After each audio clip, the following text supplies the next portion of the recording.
Okay. బిస్మిల్లాహిర్రహమానిర్రహీం. అందరికీ స్వాగతం. అస్సలాము అలైకుం వరహ్మతుల్లాహి వబరకాతుహు.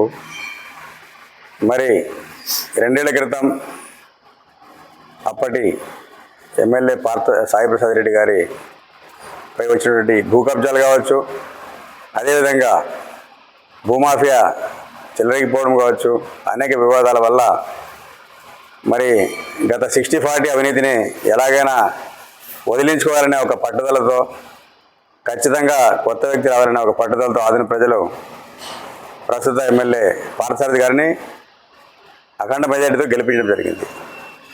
కానీ ఈయన కూడా గెలిచిన తర్వాత పాత వారికి ఈయనకి పెద్ద తేడా లేకుండా పోయింది. ఏ న్యాయంలో కూడా అనేక భూ కబ్జాలు వెలుగులకు రావడము, ఇంకొంత ముందుకు పోయి దొంగచాటుగా ఆన్లైన్లో రికార్డులు మార్చడము, దొంగచాటుగా ఆధార్ కార్డులు మార్చి రిజిస్టర్ చేసుకోవడము, ఇలాంటి రావడంతో మరి ఆదంలో రియల్ ఎస్టేటు సాయిప్రసాద్ హయాంలో ఒక 70% పడిపోతే పార్థసారథి హయాంలో 100% రియల్ ఎస్టేట్ పడిపోయే దుస్థితి ఏర్పడింది. ఆదిన ప్రజా పరిస్థితి ఎలా ఉందంటే మరి పెనంలో నుంచి పొయ్యిలో పడినట్టు తయారైంది.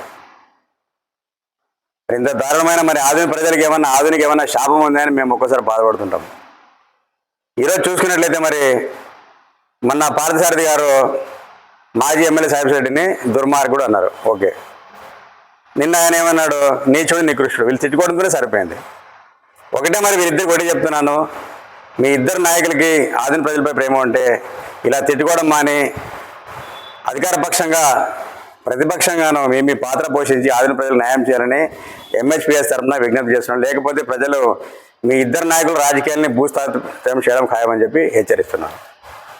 ముఖ్యంగా చూసుకున్నట్లయితే మరి సాయిప్రసాద్ రెడ్డి కాలంలో జరిగినటువంటి భూ కబ్జాలు, రకరకాల ఆరోపణలు చెప్పుకొని ఉపన్యాసాలు దంచికొట్టి ఎమ్మెల్యేగా గెలిచినటువంటి పార్థసారథి గారు చేస్తున్నది ఏమిటి?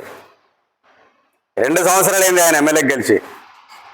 సాయిప్రసాద్ రెడ్డి మీద 100 ఆరోపణలు చేసిన ఆయన సాయిప్రసాద్ రెడ్డి మీద కానీ వాళ్ళ అనుచరులపైన కానీ ఒక్క కేసైనా పెట్టినారా అని ప్రశ్నిస్తున్నాం.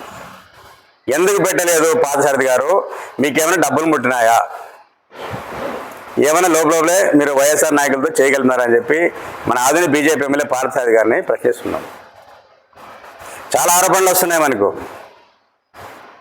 సర్వే నంబర్ 352 చాలా కాలం 10 ఏళ్ళ నుంచి నాంతుంది. అది మరి టీడీపీని కూడా చాలా దెబ్బతీసింది. తర్వాత వైఎస్ఆర్సీపీ నాయకులు వచ్చినా కూడా వ్యవస్థీకృతంగా అందరితో ప్లాట్లో ₹1,00,000 ఒక సెంట్లకు తీసుకున్నారు. రికార్డెడ్ ఇది. వ్యవస్థీకృత నేరం కాదా అని పార్థసారథి గారిని ప్రశ్నిస్తున్నాం. మరి దీనిపై ఆయన ఎందుకు కేసు రాయడం లేదు?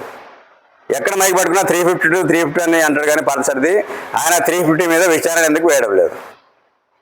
రెండో విషయం, ప్రజెంట్ పార్థసారథి ఎమ్మెల్యే ఉన్నప్పుడు కూడా చాలా ఆరోపణలు వచ్చినాయి. ఆయన దానిపైన ఒక వివరణ ఇవ్వాల్సిన అవసరం ఉంది. సర్వే నంబర్ 162 బాలాజీ ఎస్టేట్ ఎప్పుడో 30-40 ఏళ్ళ కింద వేసిన ఎస్టేటు కొన్ని వేల మంది ప్లాట్లు కొన్నారు, అమ్ముకున్నారు, చేతులు మారినాయి.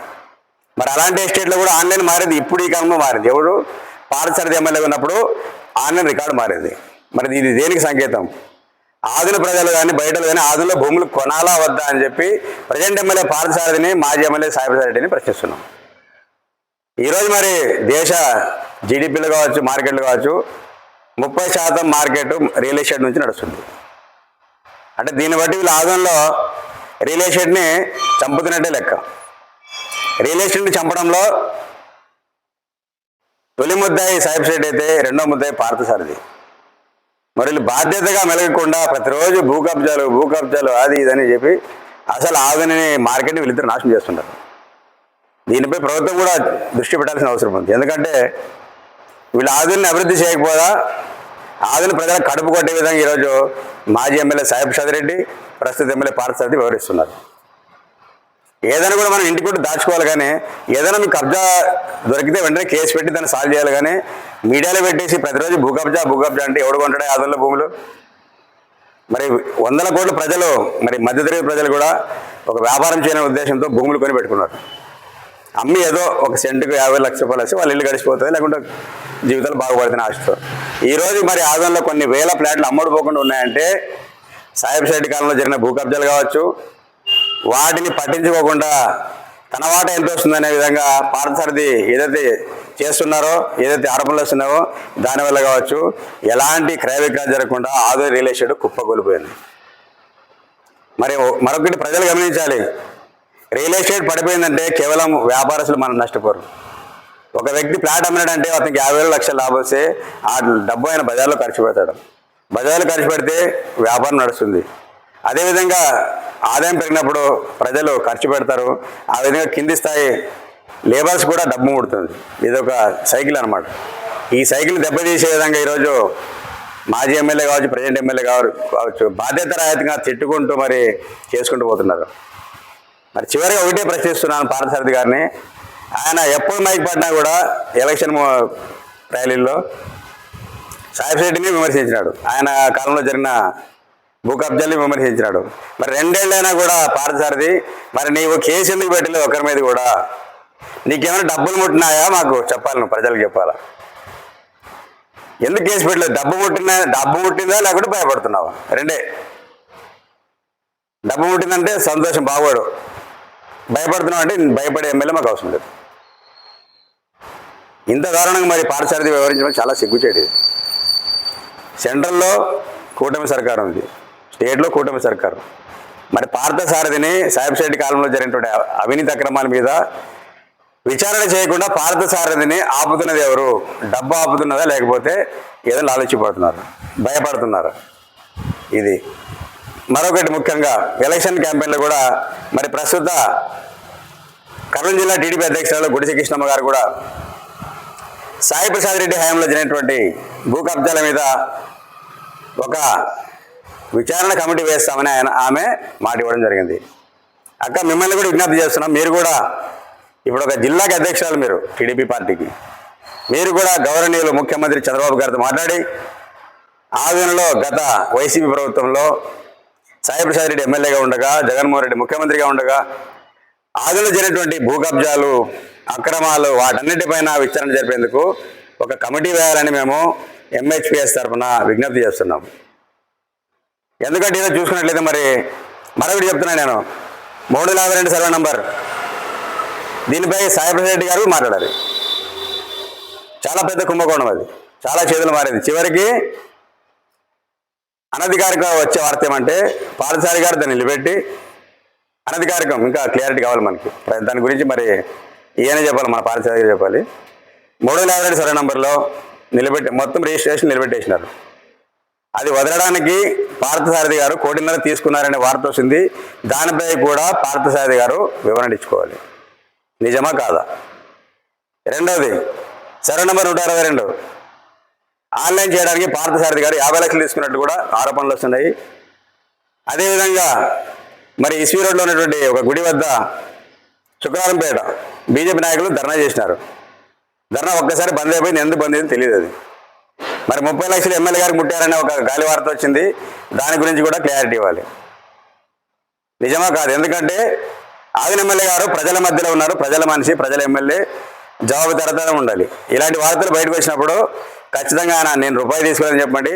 దానికి ప్రూఫ్గా ఆయన శుక్రవారంపేట భూములు ఏవైతే ఉన్నాయో వాటిపై బీజేపీ నాయకుల యొక్క ఆరోపణలు సమర్థిస్తూ ఆ గుడి భూములపై స్టే విధించాలని, దాన్ని ఏదైతే బీజేపీ నాయకులు కోరుకుంటారో ఆ విధంగా దాన్ని చేయాలని చెప్పి, మరొకటి 352 సర్వే నంబర్ మీద మరి మీరు డబ్బు తీసుకోకపోతే పార్థసారథి గారు దానిపై విచారణ జరిపించండి. 162 సర్వే నంబరు దానిపై మీరు ఆన్లైన్ రద్దు చేయండి. ఇది మేము డిమాండ్ చేస్తున్నాము. ఇలాగే ఉన్నట్లయితే మరి ఆధునికి మీరు 2 నాయకులు చెప్తున్నాము, సాయి ప్రసాద్ రెడ్డి, మరొకటి పార్థసారథి. మీరు ప్రతిరోజు ఇలా దయచేసి మొక్కుతున్నాం చేతులు జోడించి, మీ 2 వ్యవహారంతో రియల్ ఎస్టేట్ కుప్పకూలింది, నాశనం అయిపోయింది. మొక్కుతున్నాము, దయచేసి మీరు రియల్ ఎస్టేట్ను పాడు చేయకండి. రియల్ ఎస్టేట్ నాశనం, చాలామంది కడుపులు నింపుతుంది రియల్ ఎస్టేట్. మీరు ప్రతిరోజు కబ్జా భూ కబ్జా ఆన్లైన్ సర్వే, ఏం పనికి మాలిన మాటలు, మీ ఇద్దరికి పని లేదు. ఇద్దరికి ఆదిని పాడు చేయడానికి వచ్చారు 2 నాయకులు, ఒకరు 15 ఎమ్మెల్యే, ఒకరు 2 సంవత్సరాల ఎమ్మెల్యే. కొంచెం కూడా బాధ్యత లేదా మీకు అని చెప్పి ప్రశ్నిస్తున్నాం. ఎన్ని కబ్జాలు సరే వచ్చింది, దాని మీద విచారణ జరిపి న్యాయం చేయాలి తప్ప దాన్ని మీడియాకి వేసి ఆధునిక మార్కెట్ బజార్ పాలు చేసినారు ఇద్దరు నాయకులు. కాబట్టి హెచ్చరిస్తున్న ఇద్దరు నాయకుల్ని దయచేసి కబ్జాల న్యూస్లో వచ్చినప్పుడు వెంటనే న్యాయంగా పనిచేయండి. అంతే తప్ప మీ వాటాల కోసం ఆధునిక మార్కెట్ని పాడు చేయొద్దని హెచ్చరిస్తున్నాము. ఇలాగే మీరు వెళ్ళేదైతే న్యాయపరంగా కానీ ప్రభుత్వ పరంగా కానీ పోరాటానికి మేము సిద్ధంగా ఉన్నాము. ఇదే విషయంలో మరి రాజీనామా పోరాటం చేస్తున్నాం, హెచ్చరిస్తున్నాం. మరొకటి చివరిగా విజ్ఞప్తి చేస్తున్నాము మీడియా మిత్రులకు కూడా, దయచేసి కబ్జా వార్తలు వచ్చినప్పుడు విచారించుకుని వేయాలని కోరుకుంటున్నాం. ఎందుకంటే ఈరోజు మార్కెట్ చాలా నాశనం అయిపోయింది. ఆధునిక మార్కెట్ ఒక సెంటు భూమి అమ్మాలంటే కూడా భయపడే పరిస్థితి ఏర్పడింది. మరొకసారి మనం గమనించాల్సిందంటే 30% మార్కెట్ రియల్ ఎస్టేట్ నడుస్తుంది. మరి అలాంటి మార్కెట్ మనం కాపాడుకొని మన ఊరిని కాపాడుకోవాలి తప్ప ఏవో చిన్న చిన్న కంప్లైంట్స్ వచ్చి కూడా మనము దాన్ని హైలైట్ చేయాలని మీడియా మిత్రులకు కూడా మరొకసారి విజ్ఞప్తి చేస్తున్నాం. న్యాయం కూడా వేయండి, తప్పలేదు.